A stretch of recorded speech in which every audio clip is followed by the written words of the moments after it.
চাওয়ালাও প্রধানমন্ত্রী হয়েছেন। এটা ভারতের জন্য অনেকে অনেক গৌরব করে বলেন। ভারত কি আসলে এই ইতিহাসটা কি পরিবর্তন হতে যাচ্ছে কিনা যে আন্দোলনে চাওয়ালার পতন হবে? আর দ্বিতীয় বিষয়টা নিয়ে আপনার একটু মন্তব্য দিবেন যে এই বাংলাদেশের গণভোট নিয়ে স্বরাষ্ট্রমন্ত্রী বলেছেন গণভোটের অধ্যাদেশ অবৈধ। যে অধ্যাদেশে গণভোট হয়েছে সেটা অবৈধ। আপনি এই বিষয়ে একটু কি বলবেন জনাব হাসিনা? ভাই, গুণগত মান তো দরকার। মোদি কি, অমিত শাহ কি, অসংখ্য মানুষ তারা মায়ের ক্ষমতায় আছে। নৈতিকভাবে তারা কিন্তু অনৈতিক, ভালো মূল্যবোধ সম্পন্ন লোক না। আপনার গান্ধী ফ্যামিলি দেখেন, নেহেরু দেখেন, শিক্ষিত লোক। তারা এরকম অথর্ব ছিল না, এরকম করাপ্টেড লোক ছিল না। তার আচরণ দেখেন, এই যে আমাদের মুসলমানদের আক্রমণ হইতেছে, খ্রিস্টানদের হইতেছে, তা করে নাই। সারা তারা এই পাঞ্জাবের যে খালিস্তান আন্দোলনে কিভাবে আচরণ করতেছে, তার আগে তো ছিল ইন্দিরা গান্ধীর বা আমাদের গান্ধী পরিবার ছিল, তারা এরকম করে নাই। শিক্ষিত অশিক্ষিতের মধ্যে একটা মানদণ্ড থাকে।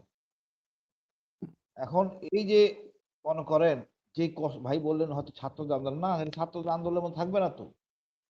মুসলমানদের কষ্ট, খ্রিস্টানদের কষ্ট সব এক জায়গায় জড়ো হবে এবং এই ক্ষোভগুলি একত্রিত হবে। যেভাবে হাসিনা গুলি করছে, মোদি গুলি করবে না, এটাই পার্থক্য। মোদি পতন হয়ে যাবে যদি তাদের হিম্মত থাকে। এটা আসলে গিয়া শক্তি যোগা, শক্তি। ওর এত সমস্যা মোদির, কি হলে একটা 12 বছরের মেয়েকে রেপ করা হয়েছে, মুখ্যমন্ত্রী বলে আমরা অপরাধীর সাথে থাকবে, রাজ্যের সাথে থাকবে। কতটা অনৈতিক রাজ্য হলে, দর্শন হলে এটা বলতে পারে? এটা মোদির অনুমোদন ছাড়া বলছে সে। মোদি বলায় বলছে এই শুভন্দর দেখবেন রড দিয়ে মারাবে, মারে আমাদের গায়ে দোষ দিবে, বাঙালি জঙ্গি মুসলমানরা মারছে। ঠিক ঠিক, এইটাই হচ্ছে মোদি চত্র, যেটা গান্ধী পরিবারের মধ্যে এতটা অনগ্নতা নাই। আমাদের হিসাব নিকাশ আমি আগেও বলছি সব মর্যাদার ভিত্তি। আপনার রাজ্য আমি দখল করতেছি না। এই যে দীর্ঘ এতটা বছর আমাদের শাসন করলো হাসিনা, অন্যায় আচরণ করলো, সবটা তো মোদির ইশারায় হয়েছে, এই দোবেলের ইশারায় হয়েছে, এই গুম খুন সব ওদের ইশারায় হয়েছে না? এবং ফলটা তো দেখছে, রিটার্নটা কি হয়েছে, গুলি ছুড়লে কি হয়। আজকে সবাই বিব্রত। মোদি এই চান্স নেবে না, এবং মোদি চান্স না নিলে এই ইয়াং জেনারেশন শক্তি পাবে যে সরকারের ক্ষমতা নাই, পতন বাধ্য। এখন পতন খুব সহজ, বাংলাদেশের সহজ। আপনি যে কথাটা আইছেন, মিজান ভাই জিজ্ঞেস করছে, সমর্থন অবশ্যই সমর্থন করতে হবে বিপ্লব, এই ছাত্রদের সাথে একত্রতা ঘোষণা করতে হবে। তারা ন্যায়ের পথে আছে, অন্যায়ের পথে না। ছাত্রদের দাবিতে ন্যায়ের পথে আছে। আপনি দেখেন নামাজ পড়তে পারবেন না, লাত্তি মারবে, মসজিদ ভেঙে ফেলবে, কেন আমি কথা বলবো না? আমি তো জনগণের বিরুদ্ধে কথা বলতেছি না, আমি তো বলতে শাসকের বিরুদ্ধে। শাসক অনৈতিক, সে পরিষ্কার মোদি বলছে অখণ্ড ভারত পাকিস্তানে শেষ করে আমাদেরকে আপসে নিবে। এর সাথে তো সেটি ঘোষণা দিয়েই করছে, তো তার ঘোষণা দিয়েই করতে হবে, হারানোর কিছু নাই। আপনি যেটা বলছেন আমাদের গণভোট নিয়ে, আমাদের স্বরাষ্ট্রমন্ত্রী দেখেন, স্বরাষ্ট্রমন্ত্রীর কথা আগে সম্মান দিয়ে শুনতাম, পরিচিত মানুষ, ভালো মানুষ, কিন্তু যেসব কথাবার্তা উনি বলেন এখন ওনার কথাবার্তা আমলে নেওয়ার কোনো দরকার নাই, ব্যতিব্যস্ত হওয়ার কোনো দরকার নাই। ওনার কথাবার্তায় আমরা বিএনপির উপর হতাশ হই, কিন্তু দেখেন তারেক জিয়া ঠিক তার উল্টাটাই করতেছে। উনি চীনে চলে গেলেন, আওয়ামী লীগকে ব্যান করে দিলেন। একটা মিটিং হচ্ছিল ভারতে, উনি পররাষ্ট্রমন্ত্রী পাঠানই নাই, নিরাপত্তা উপদেষ্টা পাঠাই দিয়েছেন। অর্থাৎ কি, ইন্ডিয়াকে আমলেই নিচ্ছে না সরকার। Good sign. আমি যেই মত যেই দল করি, আমার কত দেশ আগে, দেশের মঙ্গলের জন্য যারা করবে তাদের সাথে আমরা থাকবো, এর বাইরে কিছু না। আমি আমার স্বার্থ বজায় রেখে কথা বলবো। আমি কি জঙ্গি বিমান কিনবো কি কিনবো না, এটা আমার সিদ্ধান্ত। আমি কাকে রাখবো কে রাখবো না, এটা আমাদের ডোমেস্টিক সিদ্ধান্ত। ভারতের প্রেসক্রিপশন দেশ চলবে না। এই জায়গায় আসতে হবে, এই জন্য এই জায়গায় আসতে হবে, এই জন্য আমাদের আন্দোলন। ভারতকে ভয় পাওয়ারও কিছু নাই। স্বরাষ্ট্রমন্ত্রী যা বলেন উনি নিজে বিতর্কে ফেলে দেন।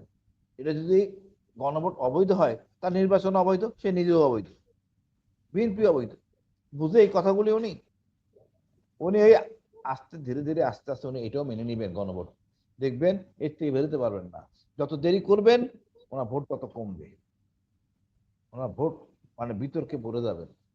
আর যেটা বললাম বিপ্লব, বাঙালিরা তো রক্ত দিয়ে অভ্যস্ত, ভারতীয়রা দেয় নাই, এই প্রথম সুতরাং একটু চেষ্টা করলে যে কোনো সরকার ফেলতে পারবে, কারণ পুলিশ জানে এদের কথা শুনে আমরা এখন আদালতে ফাঁসির কাজটার জন্য বিদ্যমান, same army, same RAB, same BJP, এরা কেউ কোনো চান্স নেবে না। রাজনৈতিক সমস্যা রাজনৈতিক ভাবে করেন, যেটা এর সাথে সময় হয়েছিল, নুরুদ্দিন পরিষ্কারভাবে বলে দিয়েছিল, ইটস নট আওয়ার প্রবলেম, পলিটিশিয়ানদের সমস্যা পলিটিশিয়ান করুক। আমি মনে করি ভাই, স্রষ্টা আমাদের, তার সৃষ্টির মধ্যে আমরা আছি, উনি ভালো জানেন, উনি ওইভাবে ইনসাফ করবেন। কষ্ট হয়, কষ্ট না করে পাইলে কিন্তু আমরা স্বাদ বুঝি না। 9 মাস যুদ্ধ না করতে আমরা যে স্বাধীন হয়ে গেছি, তাই মর্যাদা বুঝি নাই। নিজের গাড়ি আমরা নিজেরা পড়াই। যদি 9টা বছর যুদ্ধ করতাম, তাহলে আমাদের আজকে বিতর্ক থাকতো না। আমি মনে করি ভাই, হতাশ হওয়ার কিছু নাই, ভারতের জনগণও বিজয় পাবে, আমরাও শান্তিতে থাকবো, কোনো হতাশ হব না, সবাই ঐক্যে থাকবে ইনশাল্লাহ। সবাই ভালো থাকেন ভাই, ধন্যবাদ, আসসালামু আলাইকুম। জি।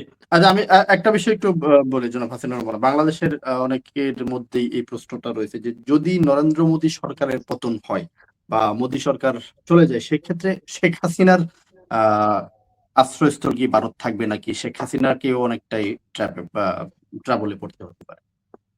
শেখ হাসিনা মানে আওয়ামী লীগ, ইন্দিরা গান্ধীরও আপন লোক, কোনো অসুবিধা নেই, এই পরিবর্তন হবে না, তো ওরকমই থাকবে। যত হাক ডাক দেখ, তারা তাকেই রাখবে, এটাই স্বাভাবিক, এটাই বিদ্যমান, কিছু পরিবর্তন হওয়ার কোনো সুযোগ নাই। উনি ভারতেই থাকবেন, ওটাই তার আশ্রয়স্থল, আশ্রয়স্থল, পিতৃভূমি বলতে পারেন। ধন্যবাদ। জি, ধন্যবাদ। আর একজন দর্শক